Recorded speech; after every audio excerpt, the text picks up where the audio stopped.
Today on CityCast Madison. The old Dane County Jail, built in the 1950s, is unfit to house humans, and it needs to go. But just what will come in its place is still under debate. Dane County Sheriff Kalvin Barrett wants a new, safer facility, but the longer the debate drags on, the higher the price. And there's opposition to spending millions on locking people up instead of focusing on keeping them out of jail in the first place. The Dane County Board has put up nearly $200 million so far, but they say it's going to cost more. They're voting this Thursday, January 19th, on whether to let you, the voters, decide if you want to pay. The sheriff wants to make the case that you should. It's Tuesday, January 17th. I'm Bianca Martin, and this is CityCast Madison.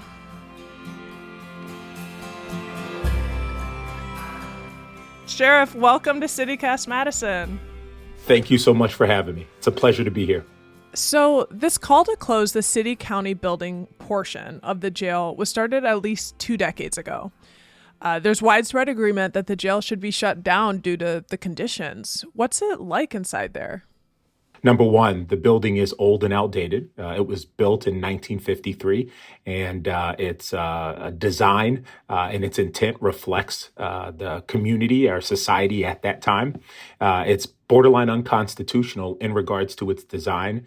There's limited programming space for the residents of our facility. There's no place for vocational training. There aren't any classrooms. There's no way to really develop and help rehabilitate. There aren't any mental health or medical beds.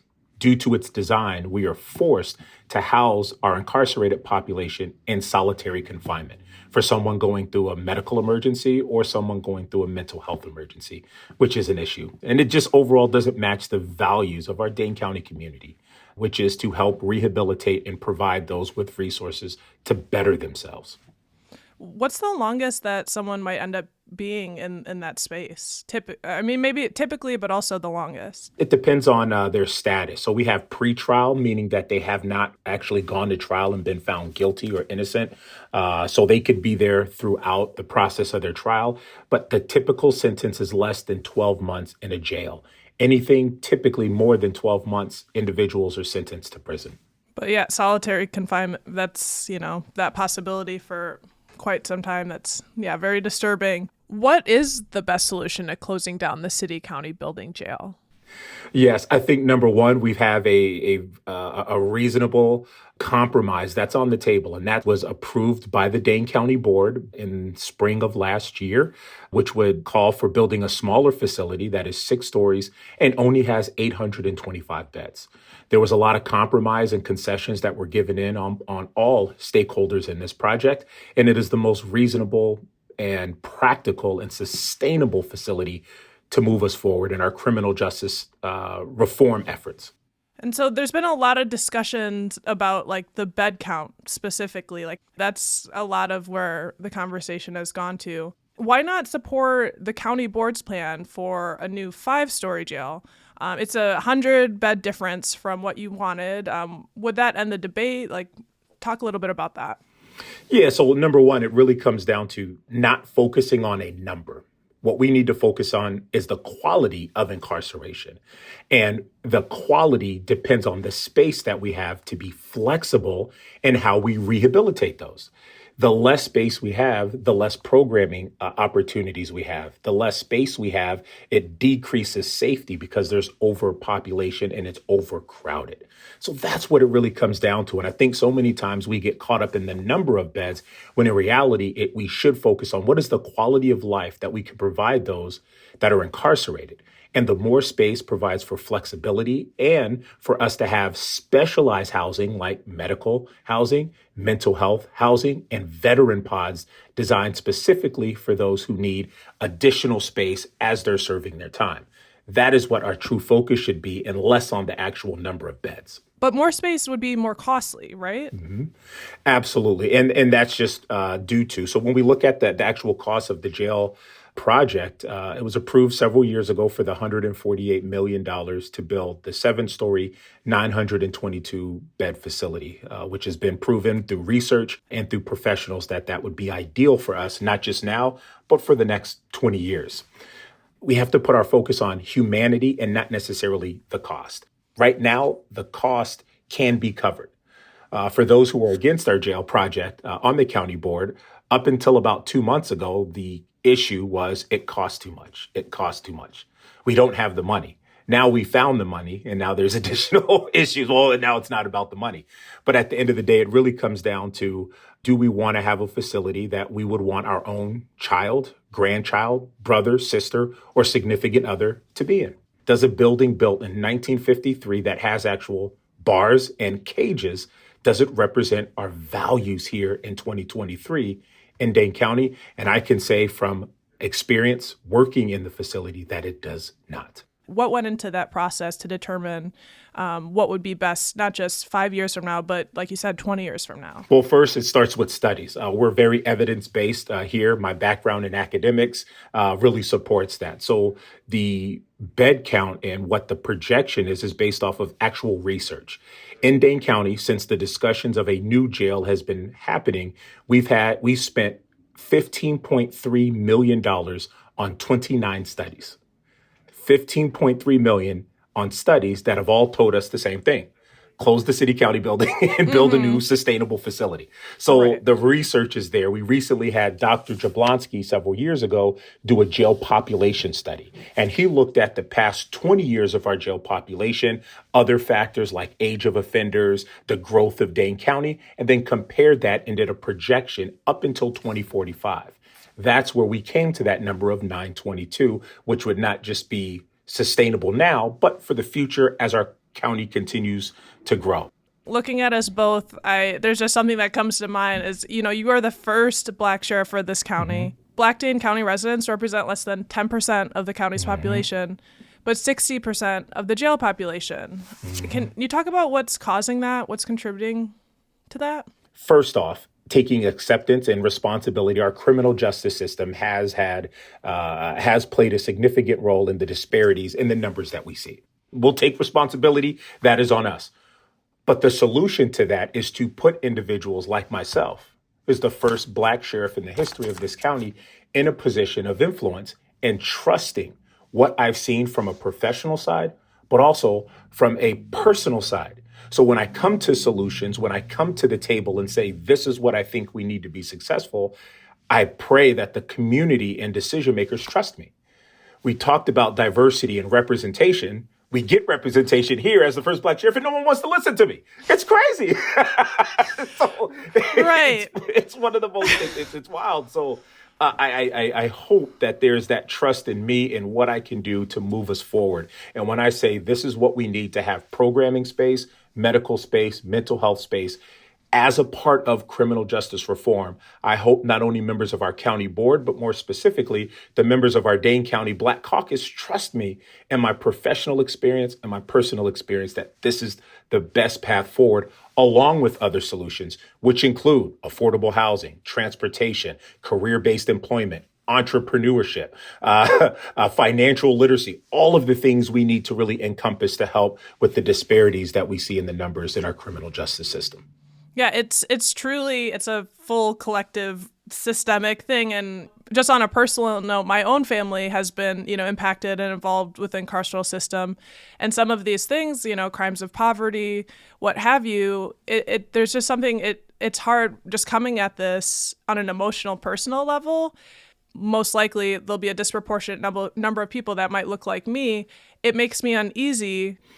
Yes, I think the best way of criminal justice reform, the best way that our Black Caucus and our Dane County Board can help with the disparities in numbers right now is to have a safe, humane, and rehabilitative facility. That is a fact. That is how, if you want to impact 60% of those people of color who are in our criminal justice system, let's take them out of cages and put them in open pods. Let's take them out of these facilities that have bars and exposed lead and asbestos in the air and poor water quality, and put them in a facility where they have appropriate lighting, they have appropriate space, and they also have places to exercise, to exercise their spiritual well-being, to develop themselves professionally through vocational training, through programming, anger management, Narcotics Anonymous, all of these different ways that we can help impact is right now. And we can do that if we work together and move forward with having a safe, humane, and rehabilitative Dane County Jail. Do you think there will ever be a day where we don't need a jail? That is a great question. I think there will be a time where I think we will need a jail, but the size of that jail and the purpose of that jail is going to transform over time. 1953, 60, 70 years ago, the purpose of a jail was simple physical containment. We need to hold people that are dangerous away from the public. Now in 2023, that mentality and philosophy is completely different. Yes, the jail needs to hold those who pose a significant threat, but the majority of people that are incarcerated have just fallen into the poverty cycle, like you talked about. Crimes to help support habits, addiction. That's where we need to focus. So I see the design and the philosophy and the purpose of jails transforming into a cage to hold someone to a safe, rehabilitative environment for a warm re-entry back into our communities. I really just felt that. Absolutely. I really did. Well, this process means so much to so many people. The Dane County Board is set to decide on whether to let voters decide this April whether to provide an additional $13.5 million to complete the jail consolidation project. Do you support taking this debate to the voters? As elected officials, we've been put in positions to make difficult decisions. Absolutely. I make them every day in this very office that I'm sitting in. But when it comes to having 37 Dane County board members, we have to think there are 37 different personalities, 37 different constituent bases, 37 different narratives, 37 different life experiences, 37 different professional experiences. And when we're at the point where we're gridlocked, we have to do something to move us forward. And the last resort is to put it to the people when we as leaders cannot come to a consensus. Because if we continue to stay in gridlock, we continue to stay in, where we're not moving, the only people we're hurting is the same people we've been elected to represent. That's who's being hurt right now. So if we don't move forward and build a safe facility, we are hurting 60% of people of color, guaranteed, because those are the facts. And I think that's where it has to go to the people to say, please make this decision because it's been that difficult. And I think that is the last resort, but it's something that's important and needed to move us forward. I wanted to ask just a little bit more about the jail operations. Will the new jail cost more to operate every year?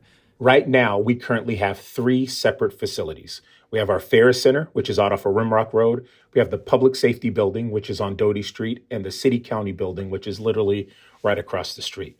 When we look at efficiency purposes, we now have to take our deputies who are understaffed and spread them throughout 3 separate facilities.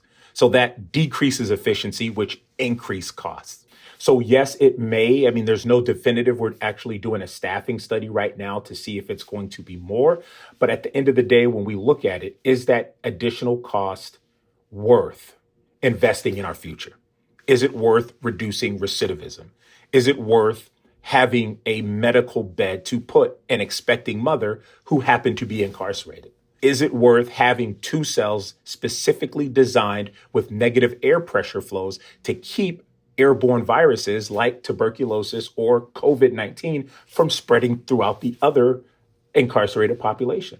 That is what this new facility will have. So I believe the efficiency of it will be better. The care that we're able to provide will be better. But I never want to focus truly on the cost, because is the cost worth the humanity and the treatment aspect and the dignity side is where we need to focus.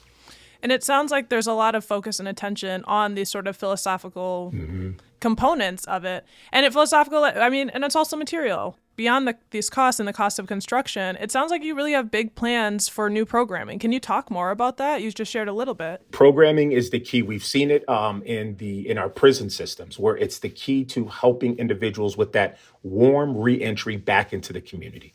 The worst thing we could do is take someone that's been incarcerated and put them back on the street without making them better. Our criminal justice system now and our jail as it is designed creates bitterness and brokenness, mentally, physically, and emotionally. And if we don't do what's necessary to repair that brokenness through programming, we're just going to continue the same cycle. We release individuals with no proper training, no programming, and then say, do better. They're going back out to the same place filled with drugs and disparity and poverty. And then we say, do better. We have to provide them with those skills. So I definitely think our programming is the key to help that warm reentry. And we've seen success in our numbers. We have a parenting inside out group, which was designed in part with the University of Wisconsin to help provide education to parents, whether it's male or female. But due to our current facilities, it's limited to only males and it's limited to long wait lists because we don't have the appropriate programming space. So the community, our county board members, our stakeholders in our criminal justice system are saying, Sheriff, do better, but we're not giving you the resources to do better because we don't have space. Our medication-assisted treatment program, which is designed to help individuals that suffer from opioid use disorder. We're limited into what we can do because we don't have the space.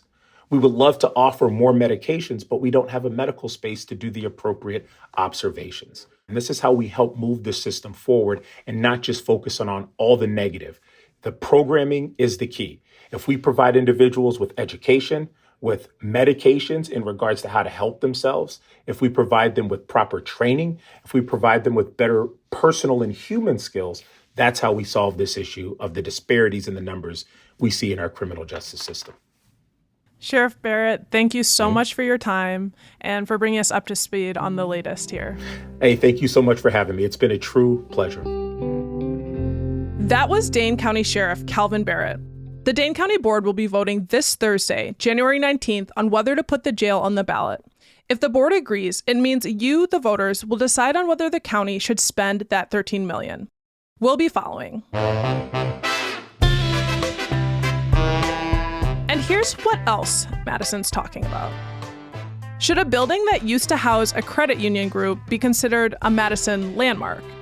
If you've driven up Sherman Avenue by Tenney Park, chances are you may have missed it. It's a pretty plain 2-story brick building that's set far back from the road. Do you know the one I'm talking about? Yeah, don't feel bad if you don't. The building's claim to fame is that it was dedicated by President Truman back in the 50s. It was the headquarters of CUNA, a national trade group for co-op businesses. The Madison Landmarks Commission says it should be considered historic, meaning it can't be torn down. And that's the rub. A developer wants to build a housing complex there. Some of the neighbors oppose. This could throw a wrench at that plan. And do you need help with student loan debt? This Wednesday, January 18th, there's a free webinar from someone who's been there. Nika Booth was living paycheck to paycheck with 16 credit cards before she successfully paid off tens of thousands of dollars of debt. Now she's sharing her wisdom in an online forum organized by the Dream Bank. We'll put a link in our show notes. That's all for today here on CityCast Madison. I'm Bianca Martin. If you enjoyed the show, why not tell someone who is interested in criminal justice reform about us? We'll be back Thursday morning with more news from around the city. Talk soon.